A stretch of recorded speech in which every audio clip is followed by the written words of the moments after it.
My name is Jenny Janzer, and I'm from Hartford, Wisconsin. I was an active kid. I grew up on a lake and had like the most magical childhood of my life. And then at 11, I went in for a sinus infection, and actually my doctor heard a heart murmur, and she's like, you don't have a fever, but you have a heart murmur. That's odd. So she's like, all right, we're just to be sure, we're gonna chest x-ray you. So I had a chest x-ray done, and it came back and my heart was super enlarged, and she's like, this isn't right. So she sent me immediately to Children's Hospital of Wisconsin, which is a great place. They're amazing there. And there they gave me an echo and an EKG, and then they sat me down like, you have pulmonary hypertension, trying to tell me what it was, and they're like, we're pretty sure it's what it is. We have to confirm it through catheterization. So we did a right heart cath, confirmed it. I, at the time, being 11, thought I was going under for surgery for something and was going to wake up cured and normal again. Growing up on a lake, this was like the biggest thing when I woke up and they told me you can't swim. And I wasn't aware that that was going to be a thing. And then I woke up with a tube in my chest.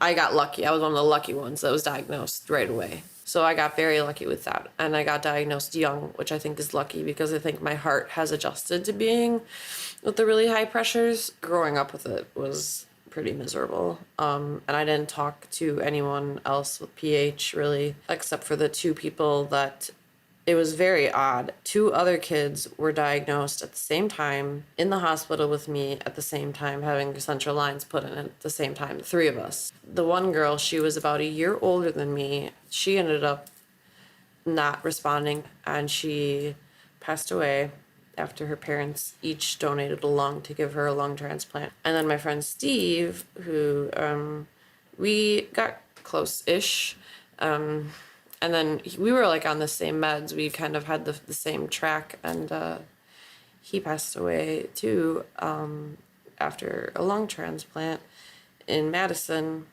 and that was rough. And I had not reached out online or to anyone until then. And it was at that point that Lauren, who's not with us anymore either, she was the first person I talked to when I started on sub-Q, but I did not respond well to it. So for 2 years, I had more freedom, and it was great. And then they told me, we think you should go back on because your pressures are back in like the 120s. And I'm like, oh, okay. The lowest my pressures ever got were in the 60s, so I've never been normal. But my doctor said that he's seen like some reconstruction in my heart that he thinks helped, have my body handle the high pressures, because I'm like at 110 right now.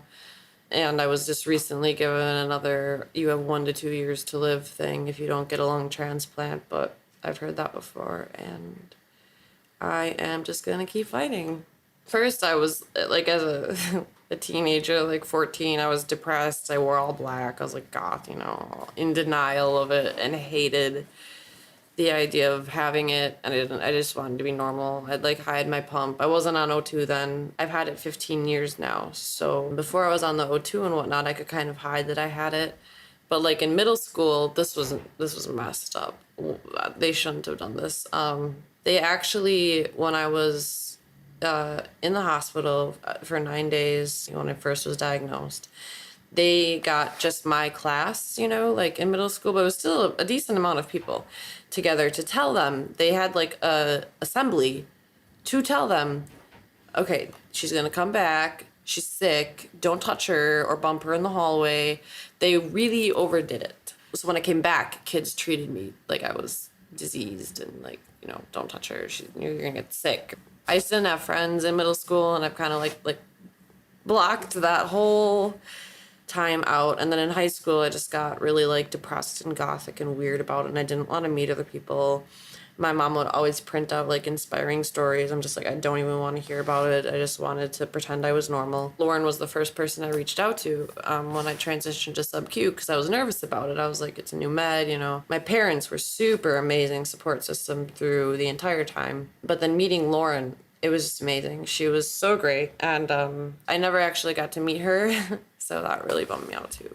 And it was very shocking when she passed That was like after though I started like chatting online. That was the first support group I found, which Jen Lalonde, who is now like one of my best friends, just even out of the PH realm, like we get along so good. Meeting her was amazing. And these conferences, when we all get together like this, it's the first time in your life you feel normal versus like you being the outcast. At these things, when we're all gathered together, it's like you feel normal. You're the normal one because everyone's got the pumps and the oxygen, and you're walking around and you all know the struggles and you all know how bad it is.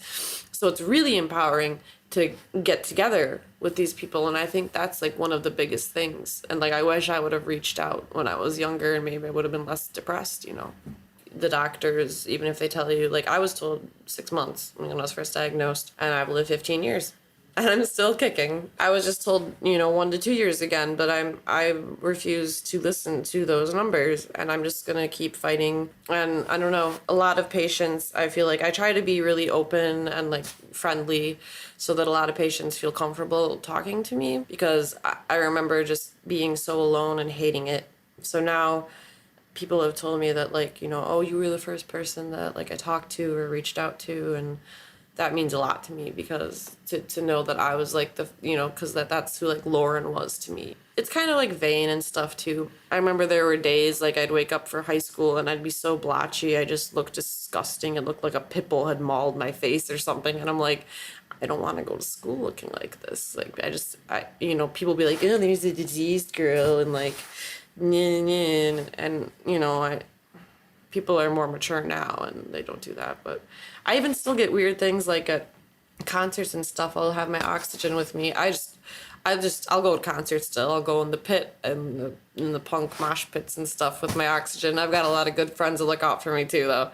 But it's like no one's gonna mess with a little chick in a mosh pit with oxygen. So art has always been my creative outlet. Both my parents are artsy. My dad is more so a musician. He's like a blues guitarist. So the blues has always kind of been in my soul too. I think I kind of grew up with that, being like really, you know, you got to have pain in your life to feel the blues. So that, and then my mom really got me into art, and if I was healthy, I would be a geologist, and because I love rocks since I was a kid. I don't know what triggered it, but I love rocks. I've got a giant collection. If I could, I'd be out traveling, like crawling around in the dirt, digging up rocks, like you know, like this rock is this old. It's like so cool to me. But since I can't do that, I write. Writing is my favorite thing to do. So I make little like zines and magazines. And I have an Etsy and stuff where I post those and like write poems about PH, or I actually put out a zine where I never ever expected to share like my personal, really, really like deep emotional stuff from my journals, like personal journals that I thought, you know, like I would just burn when I die. But I ended up, I'm like, maybe this story would help someone. So I put it out there and people can buy it, and it's kind of intimidating to me and like scary for me, because it's like you're reading my really personal like feelings and like experiences. But if it helps someone, then cool. And art has been like a really great outlet for me. It takes the stress away, and then I also feel like I can share my story and maybe help someone along the way. I know for like a lot of, I guess for the younger kids too, what I want to say is like a lot of them, I know I kind of rebelled against my parents a little bit when I was younger. The darkness and the pain that comes out when you're a teen, and it's like it's hard enough being a teenager or a kid, you know.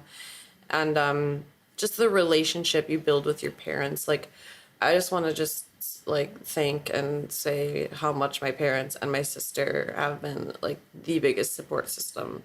I don't know where I'd be without them. They're amazing, and I think that was like a really big factor too. I feel so horrible when I hear about the stories of people that don't have that support system. I'm so lucky. I got very lucky with being diagnosed early and having such a great support system. My mom mixed my meds. My parents would like, they were so worried about me, you know, they'd go to concerts and stuff for me. and like, you know, come along and like stand at the back so that they're not embarrassing me, and they do all this stuff. So that was really great. That really helped me, I think, to grow up with it. But yeah, I refuse to give up. I don't care how many times I'm denied transplant, or that I'm denied this or that, or like, you know, how many different meds I've got to try. I've been on like all of them by now, but I'm still fighting, and I'm gonna continue fighting. I got my English bachelor's degree.